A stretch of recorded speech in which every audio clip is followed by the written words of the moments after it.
Halo semuanya, kembali lagi bersama saya di channel Berancur Movie. Bagaimana kabarnya? Dimanapun kalian berada, semoga selalu disehatkan dan selalu digampangkan milik rezekinya. Pada kesempatan kali ini, si Berancur akan membahas film yang berjudul The Wall, rilis pada tahun 2017. Film ini diambil dari kisah nyata seorang penembak jitu yang sudah terkenal dengan sebutan Sang Hantu. Siapa ia? Oke, tanpa berlama-lama marilah kita persingkat persinggahan. Seperti biasa, jauhi keramaian, siapkan sepan cau dan sepan batu, jangan lupa pakai genset.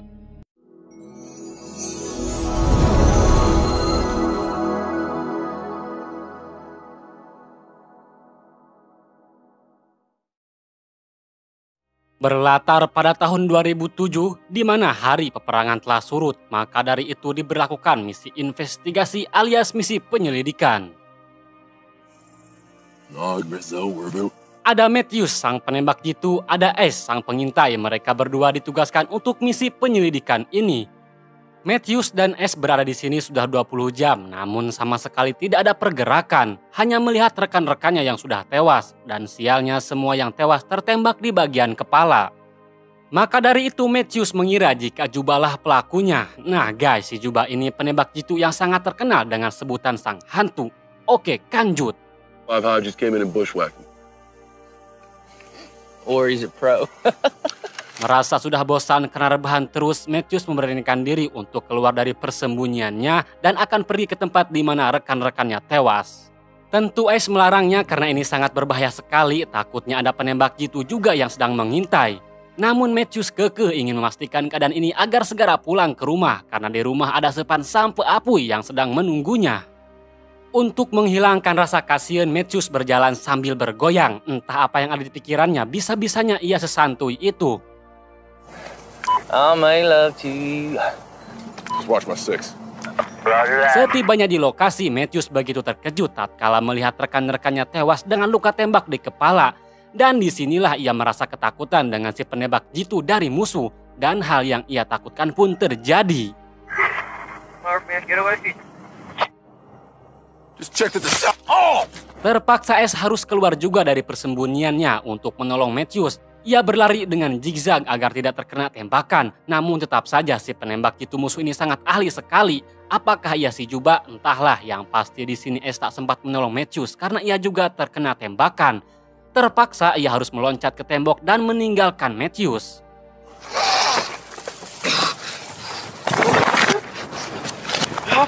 Ais benar-benar bingung harus bagaimana kumaha ari geus kieu. Untungnya di area ini ada tembok yang bisa digunakan untuk berlindung dari sepenembak jitu musuh. Tak ada cara lain selain menghubungi markas pusat untuk memberitahu keadaan. Namun sial, ternyata radio tidak berfungsi akibat antenanya terkena tembakan si sniper musuh. Mengetahui hal itu, Matthews menyuruh S mencari di mana posisi sniper musuh karena ia mempunyai satu kesempatan untuk bisa menembak. Tapi nyatanya S juga tidak mengetahui di mana posisi sniper musuh berada, malah ia melarang Matthews menyentuh senapannya karena sebelum menembak si sniper musuh pasti menembak duluan. Matthews tidak menghiraukan hal itu, ia terus memaksa S agar mencari di mana posisi sniper musuh berada hingga terpaksa S melubangi tembok itu agar bisa mencari posisi musuh melalui teropongnya. Namun setelah teropong siap di posisi, ternyata si Matthews pingsan mungkin akibat luka tembak yang semakin parah dan kepanasan. Bingung harus berbuat apa, lebih baik S mengobati lukanya karena darah yang keluar sudah cukup banyak. Tentu ia sangat kesakitan sekali, tapi mau bagaimana lagi dong, harus tetap diobati. Dan seketika ia langsung pingsan, gak puguh-puguh.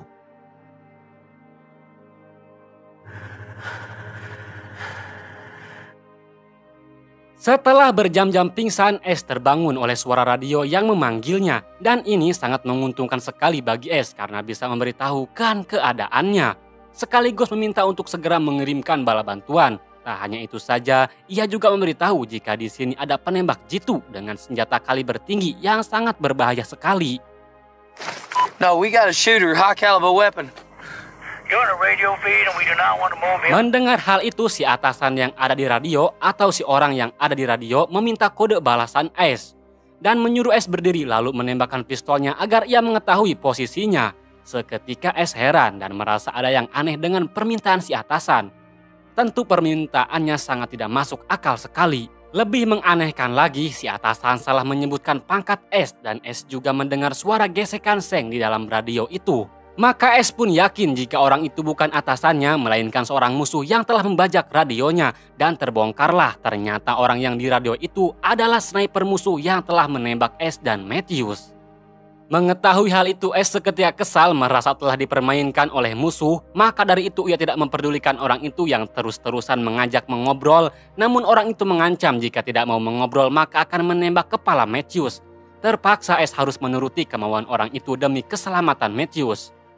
Orang itu mengajak S mengobrol lebih lama lagi, yang pastinya saling curhat-curhatan tentang kehidupan.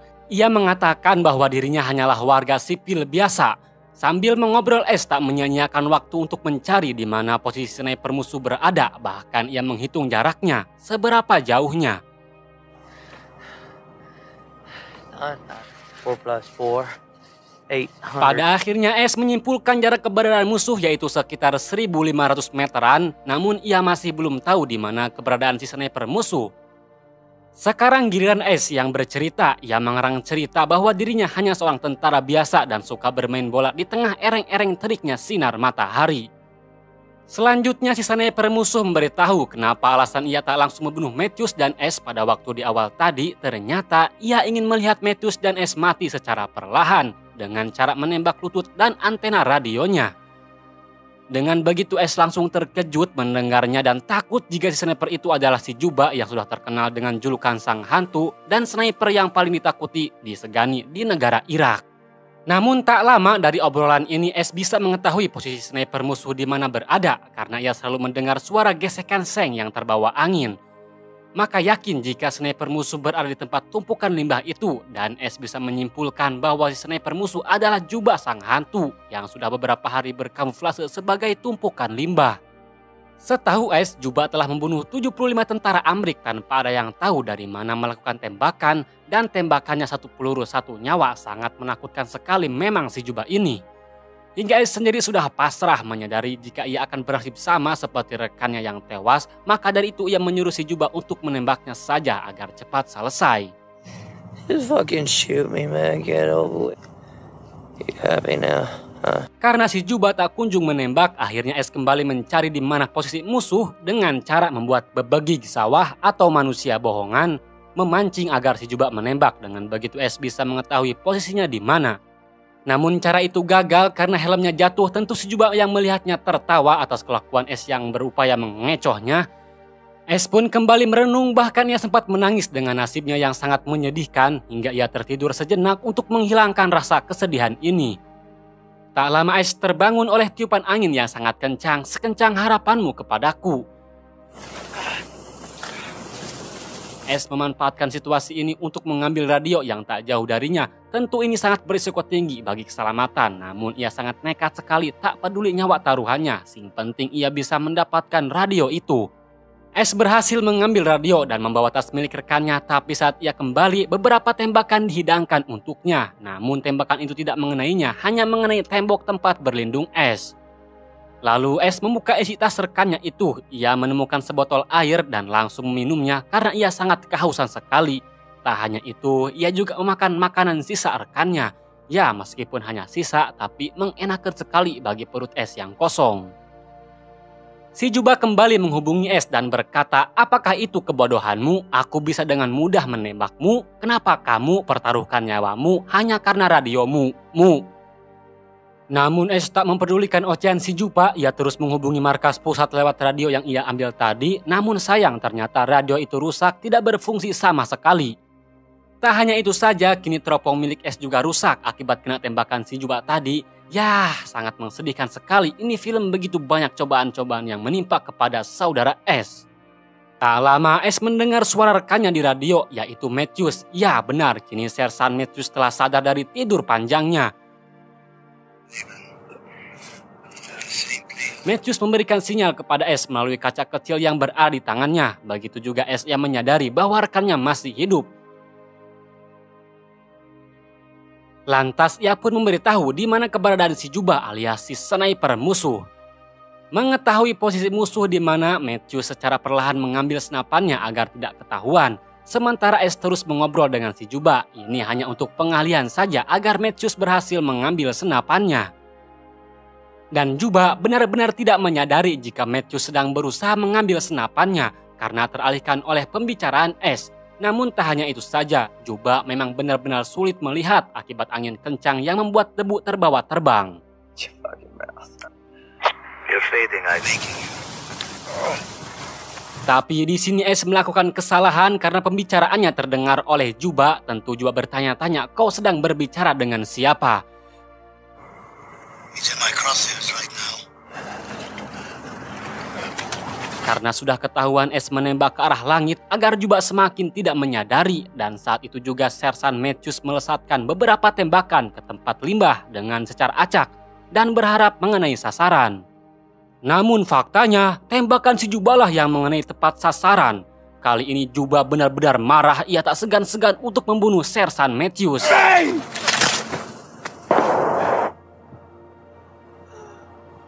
Apa yang dirasakan S kita tahu, pasti sangat mengena sekali ke dalam dada sakitnya. Apalagi S melihat dengan jelas, makanya ia bercucuran air mata kesedihan atas kepergian sahabat perjuangannya.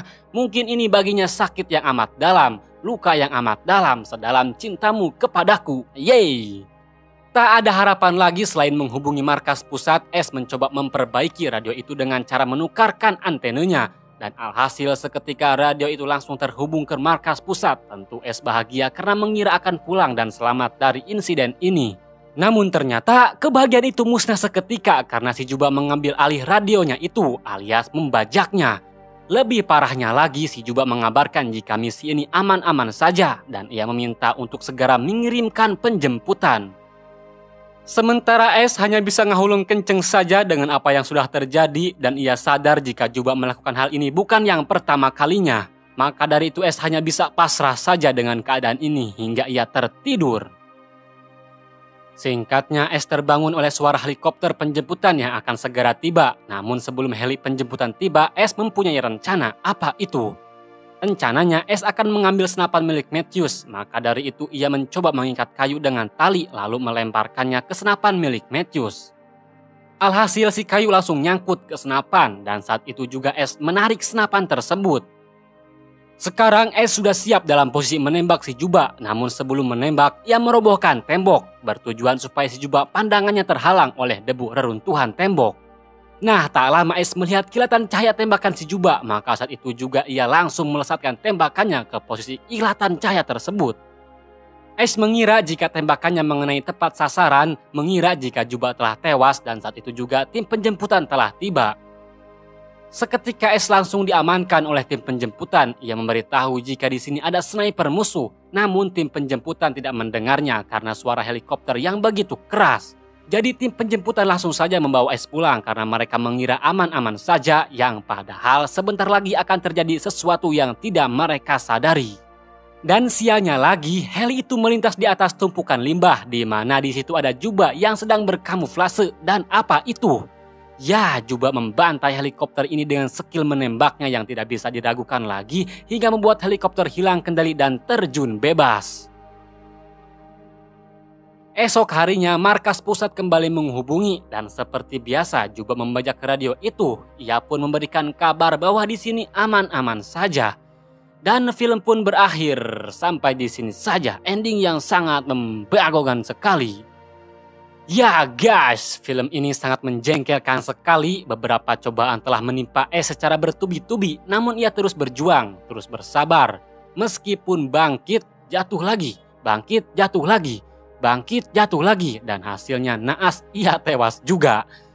Nah, pelajaran yang dapat kita ambil dari film ini khususnya bagi saya, marilah kita terus berjuang, jangan pernah menyerah. Dampingi perjuanganmu dengan kesabaran serta keikhlasan yang tulus dari hati kita. Meskipun hasilnya tidak sesuai ekspektasi, teruslah semangat. Jangan kasih kendor, gas terus. Buktikan bahwa kita itu kuat dalam menghadapi cobaan kehidupan, rintangan kehidupan, tekanan kehidupan yang membuat kita stres.